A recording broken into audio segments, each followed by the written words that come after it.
Hi, so it's the last day of 2025 and I had plans for years to do videos and send messages of encouragement to all of you out there, and it just hasn't happened, and it happens very sporadically, and I overthink it, and procrastination or life, in general. So here we are, the last day of 2025. I was like, that sounded weird. And here we are. Here I am, no makeup, no filter. Here I am, unashamedly and bare. And I felt a push, a nudge to come up here and just record and just share what he's been doing in my heart just this morning, and that is the way forward, is in baby steps, in little steps, and it's totally okay. So this morning I woke up to the sounds of my youngest crying. She was wearing her uniform, her PE clothes, and she wears it 2 times a week, and today is one of them, and she's just whining and crying on the floor because she says that it doesn't look good. And I'm like, you wear this twice a week, every week for the past how many weeks? Why are you doing this today? And I think any kind of whining in the morning, and if it's the first thing you hear in the morning, it just doesn't put you in a good mood. And so, in the beginning, I'm like consoling her, and I'm like, oh yeah, I know you don't like it. You don't feel like, it looks good. I know what that feels like. And she's just not listening to me either. She's not listening to my comforting, or it doesn't seem like she's listening.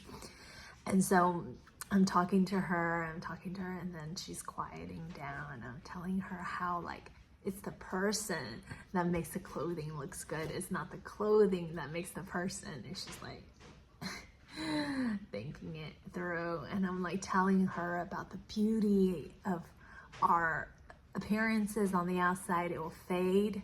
It will go away. And I'm telling her all these big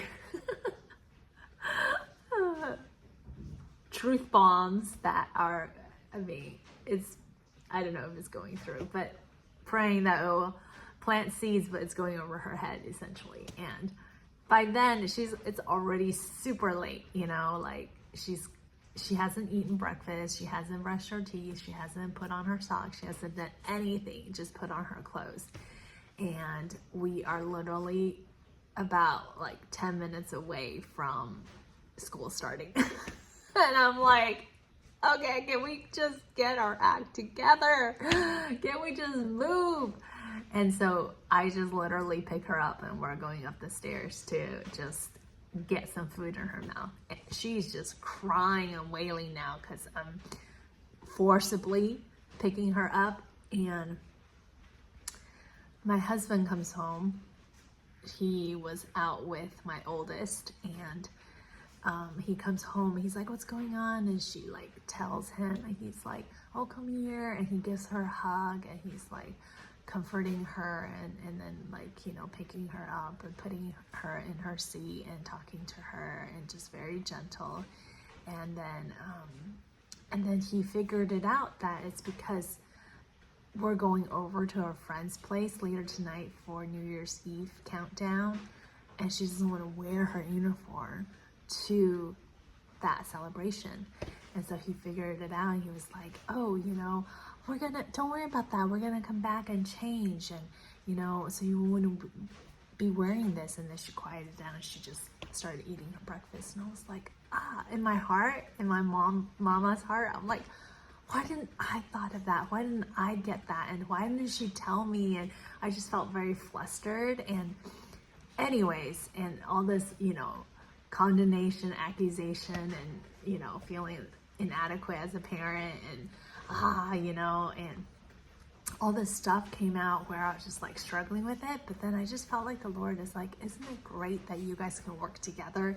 Isn't it great that when one of you falls apart, namely me, that the other can pick you up and pick our daughter up. And isn't it great that I am very much present and I'm right there in your midst in the chaotic and mundane daily grind of family life, raising kids, that you guys are doing it with me, you know? So I don't know where you are. I don't know what you're going through, but even the little things, God is very aware. He's present. He's right there with you. And at the last day of the year, I also woke up and the song continuously is playing in my mind, and it's a song, He Has Done Great Things. And, you know, I'm just recounting all the great things He has done for me this year, you know, for dying on the cross for me, resurrecting again for me, giving me life, a new life at that, and giving me hope. And even in the big things and the little things, you know, that even as little as how I think about myself as a parent, even though it may be big or small, and it could be grand and very daily and mundane, that He's there for me and He is rooting for me, and I'm listening and I'm changing and I'm improving because of His grace, not because of my willpower, because it will break. That He's right there.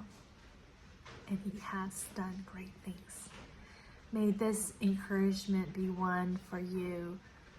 Whatever you're facing, whatever you're going through, however you're facing your new year, whether it's, let's just get this over with, or it's just any other day, or just you're facing a really big trial right now, that you know He has done great things and He will continue to do great things, and He's not done with us.